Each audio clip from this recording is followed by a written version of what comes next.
مہمان خطیب حضرت علامہ سید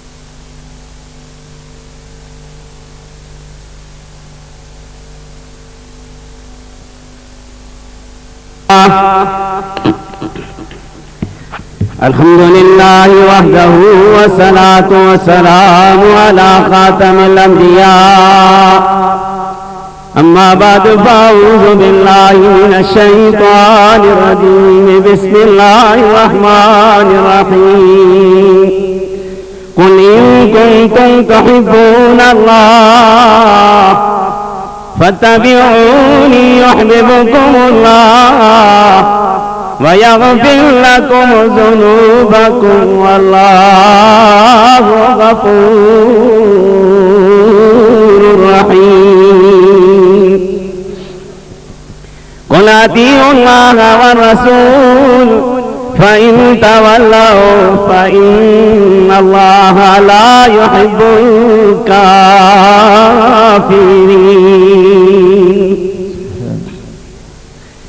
وقال الله تعالى في مقام آخر فلا وربك لا يؤمنون حتى يحكموك فيما شجر بينهم ثم لا يجدوا في أنفسهم خرجا مما قضيت ويسلموا تسليما. سبحان الله. قال النبي صلى الله عليه وسلم لا يؤمن أحدكم حتى أكون أحب إليه من والده وولده والناس أجمعين. جناب صرف ایک منٹ کے لیے آیا ہوں، صرف نبی کی عصمت بیان کرنا چاہتا ہوں، شاید انہی الفاظ میں خدا میری نجات کا ذریعہ بنا دے. جناب پیر نقیب الرحمان صاحب، عیدگاہ شریف والوں، میرا اپنا ایک ایمان ہے جو میں آپ کو بتانا چاہتا ہوں. رب کعبہ کی قسم، ہمارے جسم میں جان اتنی ضروری نہیں جتنا ناموس رسالت پر ایمان ضروری ہے. ابھی تو گستاخوں نے میرے نبی کے غلاموں کو دیکھا ہی نہیں ہے. یہ اشاق جو بیٹھے ہیں نا، پیر نقیب الرحمان صاحب کے چھپے ہوئے غلام جو بیٹھے ہیں نا، ابھی ترمیم کرنے والے جو سوچ رہے ہیں پیر صاحب میری ایک بات عیدگاہ شریف والوں یاد رکھو، گستاخ رسول کی زبان میں نہ شرینی ہوتی ہے نہ تاثیر ہوتی ہے. ہاں وہ گورنل تاثیر ہو یا کوئی شرینی ہو، کوئی بھی ایسا نہیں جو میرے نبی کی گستاخی کرے اور بچ جائے. ابھی حنیف عباسی صاحب نے بڑی اچھی بات کی ہے. پیر نقیب الرحمان صاحب، اگر رب کعبہ کی قسم اسمبلی کے اندر اگر اسی طرح کے ممبران ہمیں مل جائیں جس طرح اللہ نے حنیف عباسی کو شیر بنایا، گستاخ رسول کے گیدڑ خود ہی بھاگ جائیں. انہیں کوئی مارنے کی ضرورت ہمیں نہیں پڑے گی. آج علم الدین کی بات کی جاتی ہے، گستاخ رسول کی بات کی جاتی ہے. میری بات یاد رکھیے عیدگاہ شریف والوں، میرے رب کعبہ کی قسم کھا کے کہتا ہوں، جب تک اس ملک میں آپ جیسے نبی کے غلام ہیں گستاخ زندہ نہیں رہ سکتا.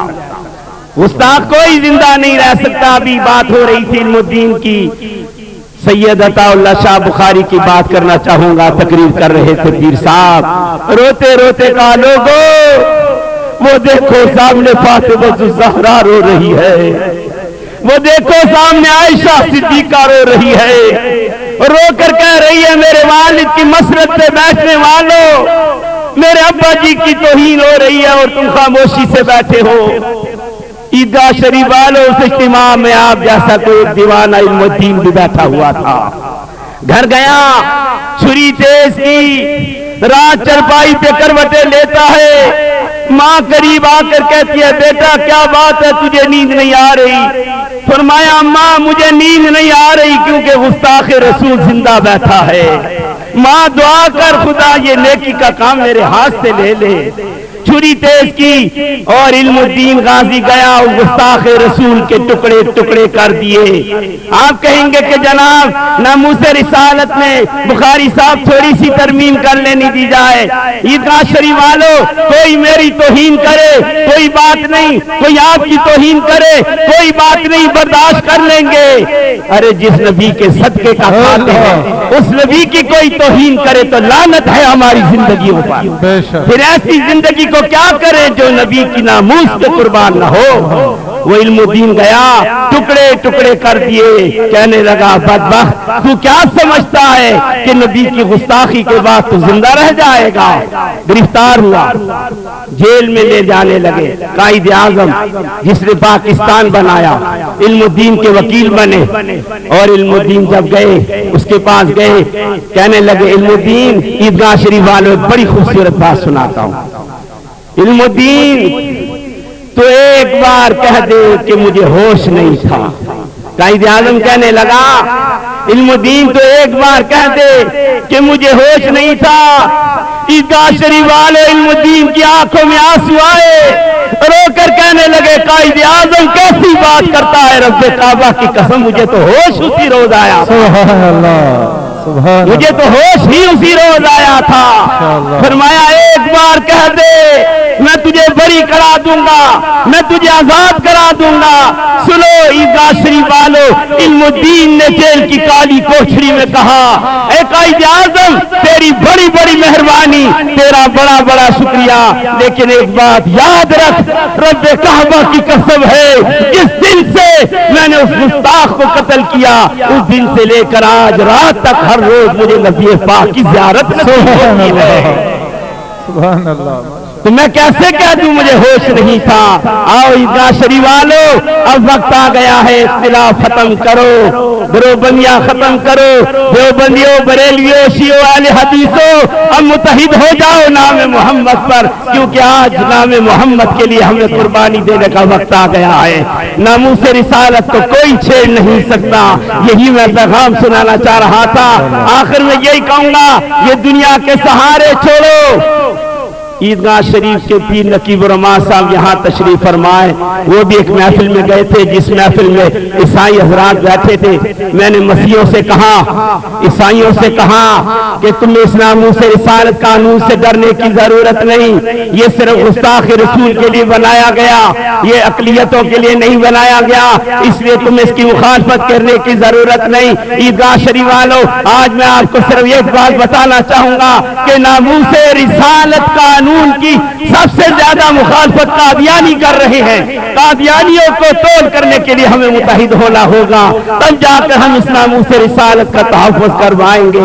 یہ دنیا کے سہارے چھوڑو، یہ دنیا کا کوئی سہارا کام نہیں آئے گا۔ ہاں حضرت یوسف کو زلیخا کا اشارہ مل گیا، حضرت موسیٰ کو کوہ طور کا نظارہ مل گیا، الغز ہر بیچارے کو چارہ مل گیا۔ عیدگاہ شریف والوں ہم جیسے غریبوں کو محمد کا سہارا مل گیا۔ ماشاءاللہ۔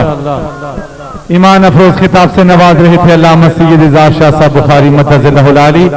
اب میں ڈویژنل خطیب اہل سنت حضرت علامہ مولانا غلام علی قمر صاحب مدظ اللہ العالی کو دعوت دیتا ہوں کہ آپ اپنے پیغام سے نوازیں۔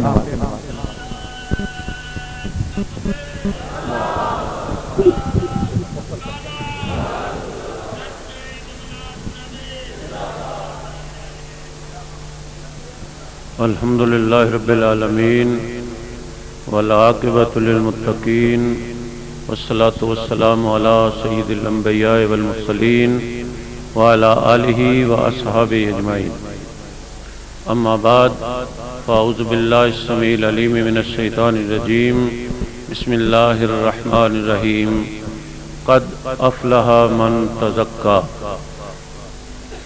صدق اللہ مولانا العظیم۔ ان اللہ وملائکتہ یصلون علی النبی یا ایھا الذین آمنوا صلوا علیہ وسلموا تسلیما۔ الصلاۃ والسلام علیک یا سیدی یا رسول اللہ، الصلاۃ والسلام علیک یا سیدی یا حبیب اللہ۔ سکون قلب ملا، لذت حیات ملی،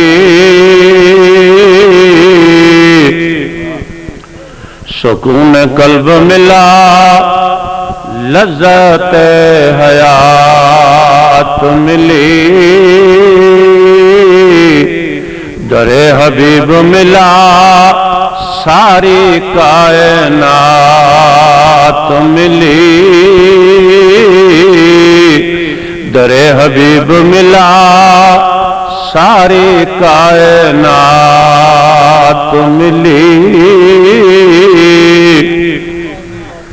سرمایہ ملک و ملت پیر طریقت رہبر شریعت قبلہ عالم حضرت قبلہ پیر محمد نقیب الرحمن صاحب دامت برکاتہم العالیہ، پروردہ آغوش اولیاء صاحبزادہ والا شان حضرت صاحبزادہ حسان حسیب الرحمن صاحب دامت برکاتہم العالیہ، علماء اہل سنت اور برادران طریقت،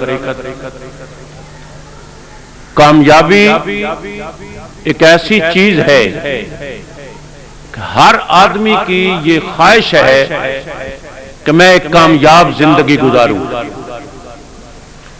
ہر بندہ اپنی زندگی، اپنے وسائل، اپنا علم، اپنی صلاحیتیں صرف اور صرف کامیابی حاصل کرنے کے لیے صرف کرتا ہے، اور ہر آدمی کے نگاہ میں کامیابی کا معیار مختلف ہے۔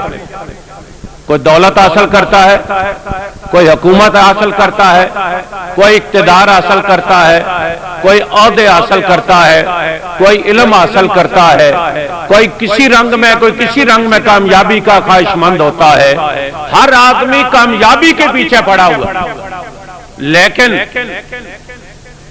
غزوہ احد کا مرحلہ ہے، حضرت عمارہ رضی اللہ تعالی عنہ 13 زخم آپ کو آتے ہیں، خون بہہ جاتا ہے، نکاہت اور کمزوری آ جاتی ہے، 14واں زخم جب آتا ہے گر جاتے ہیں، اور اب چلنے پھرنے اور حرکت سے جب معذور ہو جاتے ہیں۔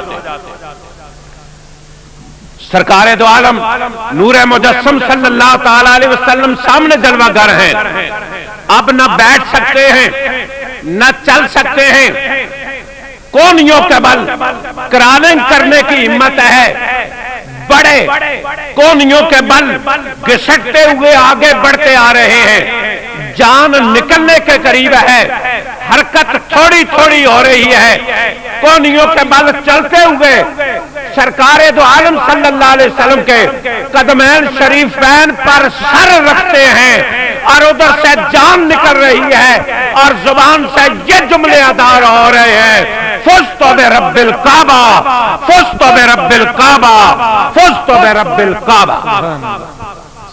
گر وقت نزا سر تیرے قدموں پہ دھرا ہو، جتنی بھی قضا ہو ایک ہی سجدے میں ادا۔ حضرت عمارہ رضی اللہ تعالیٰ عنہ کے عاشق رسول نے جو مجاہد بھی تھے، غازی بھی تھے، شہید بھی تھے، نمازی بھی تھے، صحابی بھی تھے، ان سے آخری لمحات پہ سر اپنے آقا کے قدموں پہ رکھ کے یہ اعلان کر دیا، فزت برب الکعبہ، فزت برب الکعبہ، فزت برب الکعبہ۔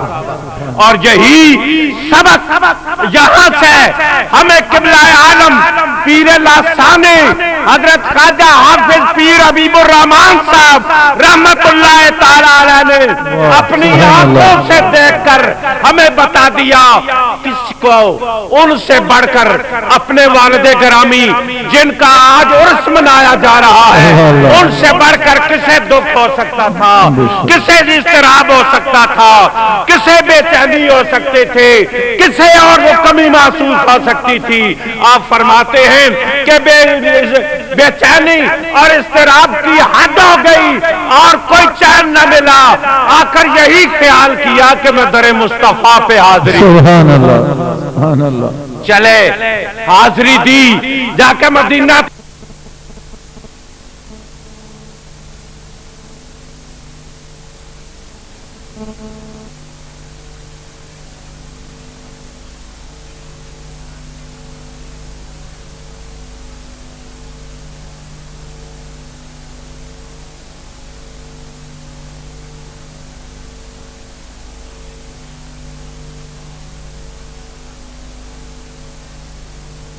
نماز ادا کرتا ہوں، عصر کی نماز ادا کر رہا ہوں، اور تیسری رکعت جب پڑھ رہا ہوں اس میں میرے سامنے سے سارے حجابات ہٹ جاتے ہیں، اللہ اکبر، سبحان اللہ، نور مجسم سبحان اللہ، صلی اللہ علیہ وسلم سامنے آتے ہیں، سبحان اللہ، اور نوری تاج اور نوری تخت پہ جلوہ گر ہیں، اور آپ کے قدموں میں خواجہ حافظ اللہ، سبحان اللہ، سبحان اللہ،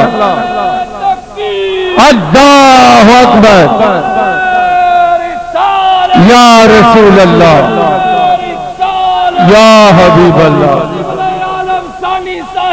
زندہ باد، زندہ باد، زندہ باد، زندہ باد۔ آپ کہتے ہیں میں نے دیکھا کہ ہمارے والد گرامی آپ کے قدمین شریفین میں بیٹھے ہیں اور مجھے کہہ رہے ہیں کہ بیٹا میں نے ساری عمر اسی مقام کے لیے کوشش کی ہے، اسی مقام کے لیے دعائیں مانگی ہے، رب کائنات نے مجھے یہ مقام عطا فرمایا۔ سبحان اللہ، سبحان اللہ۔ اس لیے میں حضرت عمارہ رضی اللہ تعالیٰ عنہ کا واقعہ یاد کر کے آپ کا واقعہ سامنے رکھتا ہوں تو یہ سامنے نتیجہ آتا ہے کہ اس در پہ پہنچنا، آپ کے قدموں تک پہنچنا ہی دنیا اور آخرت کی کامیابی ہے، سبحان اللہ، بڑی کامیابی۔ ماشاءاللہ، ماشاءاللہ، سبحان اللہ۔ نہایت ہی خوبصورت خطاب فرما رہے تھے ڈویژنل خطیب حضرت علامہ غلام علی قمر صاحب۔ اب میں اپنے اگلے مہمان خطیب کو نہایت ہی مختصر پیغام دینے کے لیے دعوت دیتا ہوں۔ گجرانوالہ سے تشریف لائے ہوئے جناب مفتی محمد نعیم اختر نقشبندی صاحب تشریف لاتے ہیں اور اپنے پیغام سے نوازتے ہیں۔ اللہ اکبر، یا رسول اللہ۔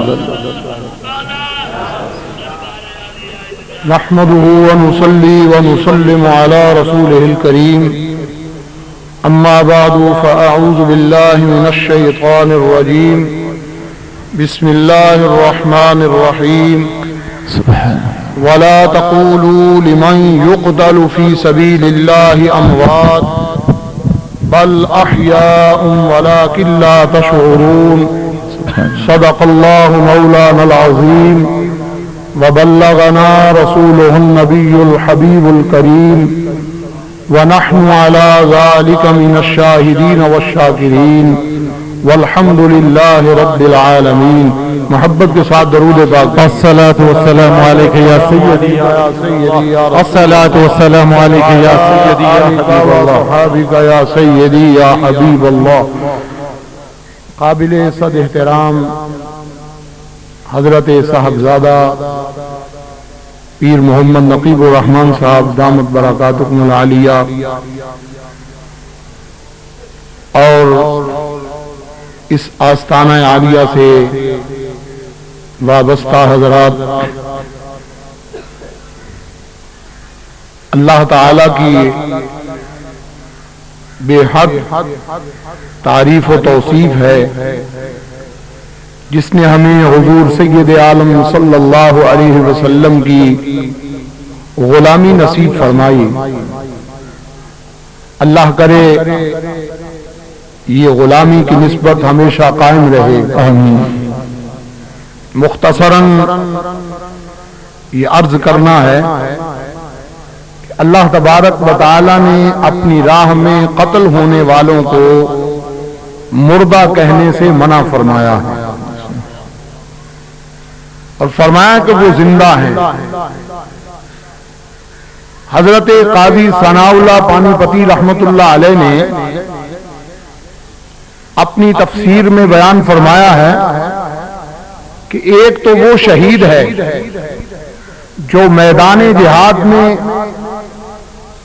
اللہ تعالی کی راہ میں اپنی جان کو قربان کرتا ہے،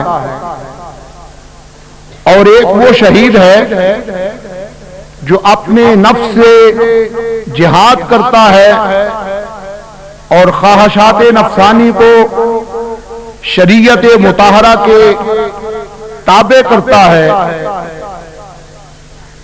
وہ ایسا شہید ہے کہ جو اللہ تعالی کا دوست ہوتا ہے اور اللہ تعالیٰ کے دوستوں کو